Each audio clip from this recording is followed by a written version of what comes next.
Το σκυλί της, Dr. Hunt. Ποια, το σκυλί, ναι, το σκυλί έπαιζες. Πες ότι τον έχεις παγωτά. Σας ξέρω εσάς. Όλη μέρα γυρίζετε στο περίπτωρο της κυρίας Χίρτ και άλλο δεν κάνετε παρά να γλύφετε παγωτά. Όχι, δεν το έχω. Δεν μου αντιμιλάς. Βάλε τα βιβλία σου εδώ που τη μελέτησες.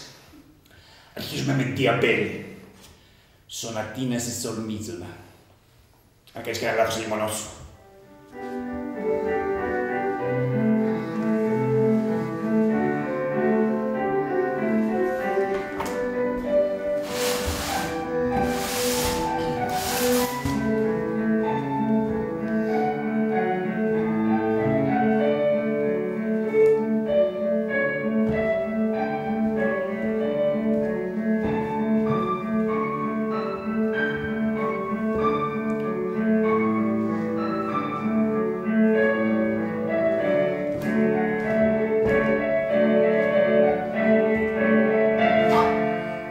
Τυπικό.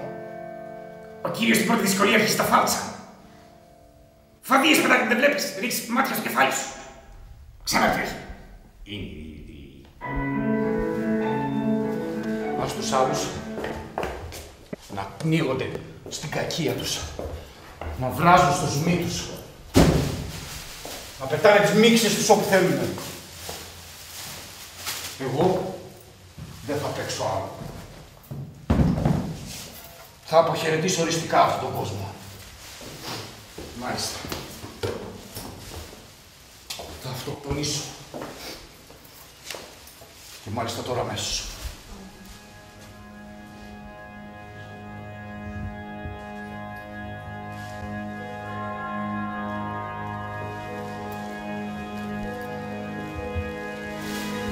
Και πλάι στον ανοιχτό τάφο θα στέκεται η Καρολίνα Κίκερμαν. Θα μου ρίξει μια τελευταία ματιά και με δάκρυα στα μάτια θα φωνάξει. Αγαπημένα μου,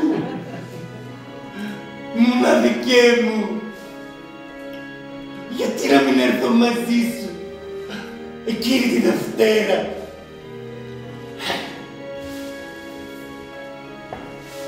Μια υπέροχη κηδεία. Κρίμα μόνο που εγώ δεν θα μπορώ να συμμετέχω. Γιατί θα πρέπει να είμαι πεθαμένος. Δεν πειράζει. Δεν γίνεται και να κρυφθώ αυτόν τον κόσμο και να συνεχίσω να ζω μέσα σε αυτόν. Δεν πειράζει.